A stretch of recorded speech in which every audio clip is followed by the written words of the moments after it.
Hi, the few, the proud, the 12th grade class. All right, good morning, ladies and gentlemen. Have attention, please. All quiet, please. Here we go. Let's go ahead and have your notes out.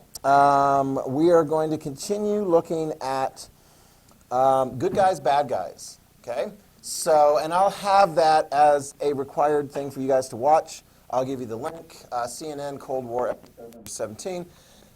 If you don't want to wait for my link, you're like, let me see, YouTube. Hopefully it'll be running. CNN Cold War episode number 17, so you can find it there.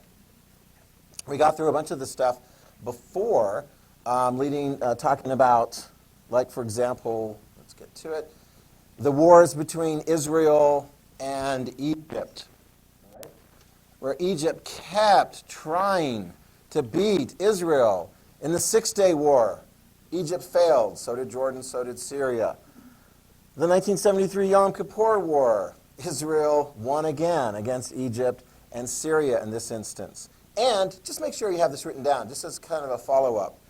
Because here was the deal. This was something that Nixon was trying to accomplish, and he was able to do that and get that process started, and it will be finalized pretty much during the presidency of Jimmy Carter, President number 39. We'll talk about this later. And that is to peel away Egypt as a friend of the Soviet Union. And that's a challenge. Have you ever been able to keep and maintain strong friendships with two people that didn't like each other? Even better, have you been able to maintain those strong friendships and get those two people that previously didn't like each other to now like each other? That's a little harder. In fact, some of you guys are like, yeah, I know how that works. I got two friends, and then they get together, and then I'm gone. I mean, I'm on the out. They're like, bye-bye, right?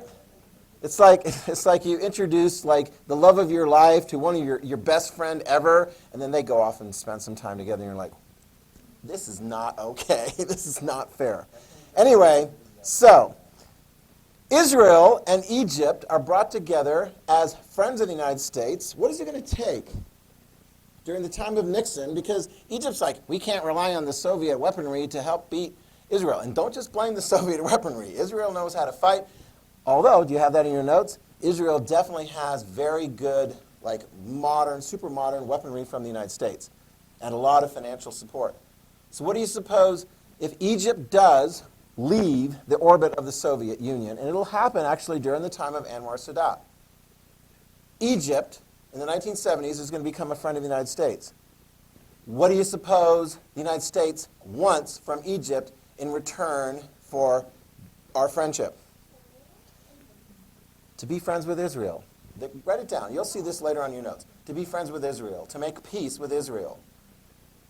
Israel is going to hand back the Sinai Peninsula, so Egypt will get that back. Okay? And Egypt will even get the Gaza Strip, although they're like, I don't know if we really want that. That's kind of a headache. But more on that later. What does Israel want in return? Peace. They want to have peace with their neighbor. It's the same template that's ultimately going to take place between Israel and its neighbor to the east. That is Jordan. Bless you. Israel and Jordan eventually are going to be friends. Jordan is going to recognize the existence of Israel. They will be at peace.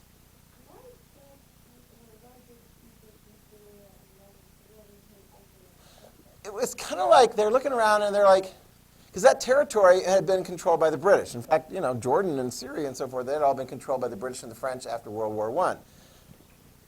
They didn't like it. They're like, why are all these European Jews moving into and adding to the number of Jews that are in this particular region? Why are they doing that? It's like, that's Europe's thing. Of course, if you're Jewish and you're living in Europe and you're like, let me check the last number of decades and how has it been?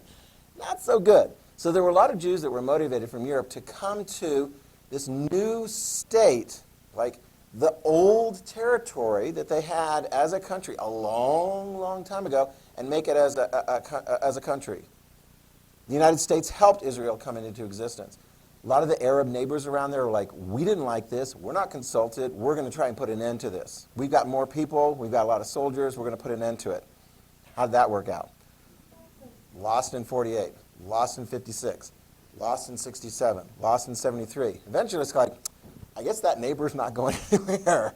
So maybe we need to be a little bit more neighborly. So there will be peace between Israel and Egypt, Israel and Jordan, actually in recent months, seriously. Because you didn't think, you're like, well, it's just the Arab states next to it. No, those Arab states were also getting a lot of financial support from wealthy, oil-rich countries like Saudi Arabia, the United Arab Emirates, Qatar, and so forth. Recently, some of those Arab countries have recognized and are having better relations with Israel.